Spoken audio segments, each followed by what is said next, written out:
কোরআনের তেলাওয়াত শোনার পরেও যদি ঈমানটা বৃদ্ধি না পায়, মনে করবেন যে আপনার ঈমানের মধ্যে ঘাটতি রয়েছে।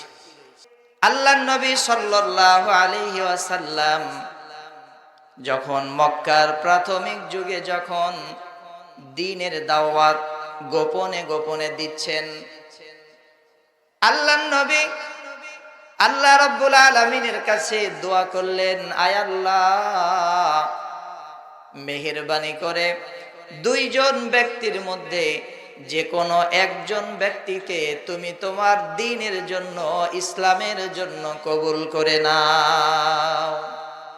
একজন ব্যক্তি হলো আবু জেহেল, আর অপরজন ব্যক্তি হলো ওমর। নবীজি বললেন, আয় আল্লাহ তাআলা, এই দুইজন মানুষের মধ্যে যে কোনো একজন মানুষকে তুমি তোমার দ্বীনের জন্য, ইসলামের জন্য কবুল করে নাও। মক্কার কাফেরেরা ঘোষণা দিয়ে দিল, যেই ব্যক্তি মুহাম্মদ সাল্লাল্লাহু আলাইহি ওয়াসাল্লামের কল্লাটা কেটে আনতে পারবে তাকে পুরস্কৃত করা হবে। হযরতে ওমর রাদিয়াল্লাহু তাআলা আনহু খোলা তরবারি নিয়ে আল্লাহর নবী সাল্লাল্লাহু আলাইহি ওয়াসাল্লামকে হত্যা করার উদ্দেশ্যে তিনি যখন রওনা দিয়ে দিলেন, তিনি পিছন থেকে দাঁড়িয়ে দাঁড়িয়ে তেলাওয়াত শুনছিলেন।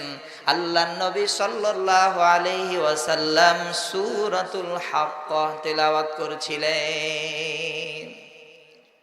যার উপরে কোরআন নাজিল করা হয়েছে, যার উপরে কিতাব নাজিল হয়েছে, তার মুখের কোরআন তেলাওয়াত না জানি কত মধুর, তার মুখের কোরআন তেলাওয়াত না জানি কত সুন্দর।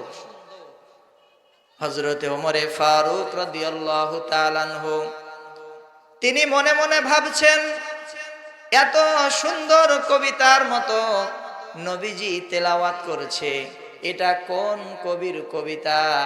নবীজি সাল্লাল্লাহু আলাইহি ওয়াসাল্লাম তখন তেলাওয়াত করছিলেন, ওয়া মা হুয়া বিকাউলি শাইরিন কলিলাম মা তুমিনুন।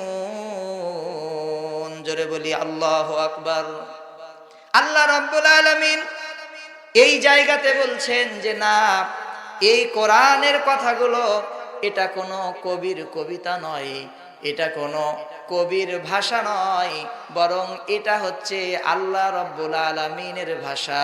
বস্তুত এর পরেও তোমরা কম ঈমান আনয়ন করো। হযরত ওমর ফারুক রাদিয়াল্লাহু তাআলা আনহু তিনি মনে মনে ভাবছেন, আমি যেই কথা মনের মধ্যে চিন্তা করলাম সেই কথাটা মুহাম্মদ সাল্লাল্লাহু আলাইহি ওয়াসাল্লাম কিভাবে বুঝতে পারলো? তিনি কি গণক হয়ে গেলেন? তিনি কিভাবে আমার কথা বুঝতে পারলেন? আল্লাহর নবী সাল্লাল্লাহু আলাইহি ওয়াসাল্লাম তখন তেলাওয়াত করলেন, ওয়ালা বিকাউলি কাহিনিন কলিলাম মা তাযাক্কারুন। না, এটা কোনো গণকের কথা নয়, এই বাণী হচ্ছে আল্লাহ রাব্বুল আলামিনের বাণী।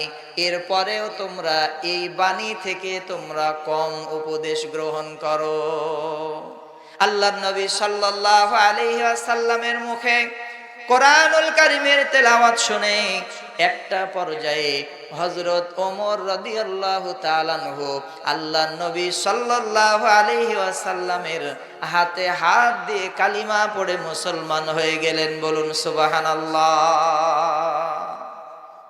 কাফের মুশরিকেরা কোরআন তেলাওয়াত শুনে তারা বেঈমান থেকে ঈমানদার হয়ে গেছেন, আর আমরা মুসলমান, আমরা কোরআন তেলাওয়াত শোনার পরেও আমাদের ঈমানটা বৃদ্ধি পায় না।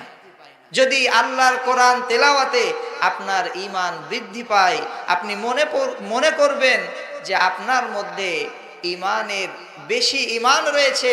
আর যদি কোরআনের তেলাওয়াত শোনার পরেও যদি ঈমানটা বৃদ্ধি না পায়, মনে করবেন যে আপনার ঈমানের মধ্যে ঘাটতি রয়েছে।